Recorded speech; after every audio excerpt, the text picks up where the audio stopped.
Okay दोस्तों, तो आज हम बात करेंगे हमारे वैदिक पीरियड के बारे में। बेसिकली वैदिक पीरियड कहते हैं जब इंडो आर्यंस ने इंडिया में आकर हिंदुइज्म को फाउंड किया, तो उस एज को हम बोलते हैं वैदिक एज, जिसको हमने दो फेज में डिवाइड किया है, अर्ली वैदिक पीरियड और लेटर वैदिक पीरियड। जो हमारा अर्ली वैदिक पीरियड है गाइस, उसका टाइम पीरियड है गाइस 1500 बीसी से लेकर के 1000 बीसी तक का, और जो लेटर वैदिक पीरियड है उसका टाइम पीरियड है गाइस 1000 बीसी से लेकर 600 बीसी तक का। इस पूरे टाइम पीरियड में हिंदुइज्म जो रिलीजन था, लेकिन इन दोनों फेज में जमीन और आसमान का फर्क है। तो आज की इस वीडियो में हम उन्हीं डिफरेंस की बात करेंगे कि दोनों जो फेज हैं उसमें डिफरेंसेस क्या क्या थे। तो दोस्तों शुरुआत करते हैं बुक से। जो गाइस हमारा अर्ली वैदिक पीरियड है उसमें सिर्फ एक ही बुक है हिंदुइज्म की, जिसका नाम है ऋग्वेद। ऋग्वेद में करीब करीब 1028 हाइम्स हैं, जिसमें गायत्री मंत्र भी शामिल है। और इसके अलावा जो ऋग्वेद है उसको 3 पार्ट में डिवाइड किया गया। पहला पार्ट है इसका हाइम पोर्शन, और दूसरा है ट्रांसलेशन पोर्शन, और तीसरा है एक्सप्लेनेशन पोर्शन। तो यही सिंगल बुक थी हमारी अर्ली वैदिक पीरियड में, इसके अलावा और कोई बुक नहीं थी। इसके अलावा अगर हम बात करें लेटर वैदिक पीरियड की बुक्स की, तो लेटर वैदिक पीरियड में ऋग्वेद थी, लेकिन उसकी इंपॉर्टेंस कुछ खास नहीं थी। इसके अलावा 3 वेद और आ चुके थे हमारे, याजुर्वेद, अथर्वा वेद और सामवेद। इसके अलावा गाइस 18 पुराण थे,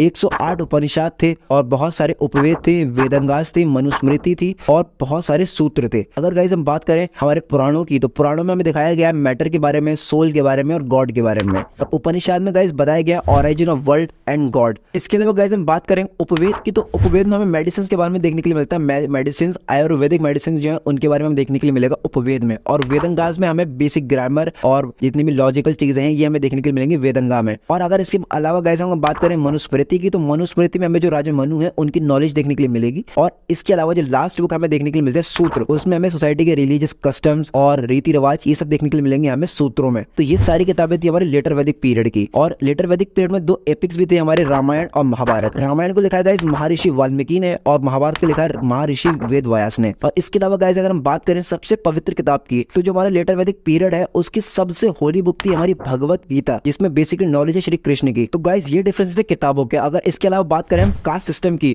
तो कास्ट सिस्टम का बहुत ही इंपॉर्टेंट रोल है हिंदुइज्म में। अगर बात करें अर्ली वैदिक पीरियड की, अर्ली वैदिक पीरियड में जो कास्ट सिस्टम था, बेसिकली सोसाइटी की 4 कैटेगरीज थी, ब्राह्मण, क्षत्रिय, वैश्य और शूद्र। ब्राह्मण जो थे वो हर तरह के टीचर्स थे, चाहे वो रिलीजियस टीचर हो या दुनियावी टीचर हो, या किसी भी तरह से लोग कोई भी राय दे, कोई भी चीज पढ़ाए, वो ब्राह्मण है। और अगर कोई इंसान किसी भी तरह प्रोटेक्शन करे, वॉरियर हो, किंग हो या सोल्जर्स हो, कोई भी हो, वो हमारा कहलाएगा क्षत्रिय। और इसके अलावा कोई भी कॉमन मैन, चाहे वो फार्मर हो, बिजनेसमैन हो, कोई भी क्राफ्टमैन हो, कोई भी हो, वो हमारे कहलाएगा वैश्य। और जो भी साफ सफाई करेगा वो कहलाएगा शूद्र। जो अर्ली वैदिक पीरियड है गाइस, इसमें जो लोगों की कास्ट थी वो कास्ट नहीं थी, बल्कि कैटेगरीज थी, जो कि डिपेंड करती थी लोगों के काम पर। अगर कोई इंसान कोई अपने काम को स्वैप करता है तो उसकी ऑटोमेटिकली कास्ट जो स्वैप हो जाएगी। लेकिन अगर हम बात करें लेटर वैदिक पीरियड की, तो लेटर वैदिक पीरियड में कास्ट बिल्कुल रिजिड थी। इंसान की कास्ट डिपेंड करेगी उसकी पैदाइश पे, वो जिस फैमिली में पैदा हुआ है उसकी कास्ट भी उसी फैमिली के हिसाब से चलेगी। अगर ब्राह्मण है तो ब्राह्मण ही रहेगा, क्षत्रिय है क्षत्रिय ही रहेगा, वैश्य है तो वैश्य ही रहेगा, अगर शूद्र है तो वो शूद्र ही रहेगा। ये गाइस डिफरेंस हो गया हमारा कास्ट में लेटर वैदिक पीरियड और अर्ली वैदिक पीरियड में। तो गाइस अगर हम बात करें इसके अलावा सोसाइटी के डिफरेंसेस की, तो गाइस सोसाइटी में हमें कोई भी ज्यादा डिफरेंस देखने के लिए नहीं मिलेगा दोनों रीजन्स में। इसके अलावा अगर बात करें स्टेटस ऑफ वुमेन की, तो जो अर्ली वैदिक पीरियड था उसमें वुमेन्स को काफी अच्छा स्टेटस मिला हुआ था। जो सभा और समिति होती थी उनमें वुमेन्स को बराबर पार्टिसिपेट कराया जाता था, और वुमेन्स की राय बहुत ही इंपॉर्टेंट रोल प्ले करती थी हमारे अर्ली वैदिक पीरियड में। इसके अलावा वुमेन्स को राइट था कि अपने हस्बैंड को चूज कर सकती हैं। लेकिन अगर हम बात करें लेटर वैदिक पीरियड की, तो लेटर वैदिक पीरियड में वुमेन्स को इनवाइट नहीं किया जाता था हमारे सभा और समिति में। और इसके अलावा वुमेन्स को कोई भी राइट नहीं था कि अपना हस्बैंड चुनने में, वुमेन्स को कोई भी राइट नहीं था। औरतें नहीं चुन सकती कि उनका हस्बैंड कौन होगा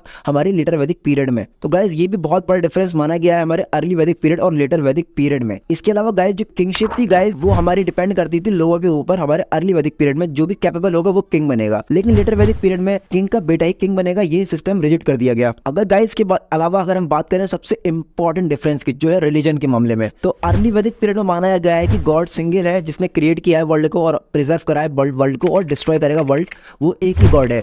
और इसके अलावा उसकी कोई भी आइडल नहीं है, कोई भी इमेज नहीं है। और नेचुरल फोर्सेस जैसे इंद्र यानी कि हमारा तूफान, और सूर्य यानी कि सूरज, और अदर जो नेचुरल फोर्सेस है, सबको बहुत ज्यादा रिस्पेक्ट मिली है अर्ली वैदिक पीरियड में। और ये रेस्पेक्ट चेंज होगी गाइस वर्शिप में। हमारे लेटर वैदिक पीरियड में नेचुरल फोर्सेस की वर्शिप करने लगे लोग, और 3 नए गॉड्स का इमर्जेंस हुआ, ब्रह्मा, विष्णु, महेश। कहा गया कि जो ब्रह्मा जी हैं उन्होंने दुनिया को क्रिएट किया, जो विष्णु जी हैं वो दुनिया को चला रहे हैं, और जो लॉर्ड शिवा है यानी कि जो महेश है वो दुनिया को डिस्ट्रॉय करेंगे। ये डिफरेंस हमारे देखने के लिए मिला रिलीजन में दोनों पीरियड में। गाइस दोनों जमाने में हिंदुइज्म ने काफी ज्यादा डेवलपमेंट किया, लेकिन दोनों जमाने की जो हिंदुइज्म है उसमें जमीन और आसमान का फर्क है। बेसिकली जो हमारा अर्ली वैदिक पीरियड का हिंदुइज्म था वो तभी खत्म हो गया 1000 बीसी में आकर के, लेकिन उसके बाद जो लेटर वैदिक पीरियड का हिंदुइज्म था वो आज तक कंटिन्यू होता आ रहा है। तो गाइस यही थी आज की वीडियो। अगर आप लोगों को वीडियो इंटरेस्टिंग लगा हो तो वीडियो को लाइक कर देना, और मिलते हैं नेक्स्ट वीडियो में। तक के लिए बाय बाय।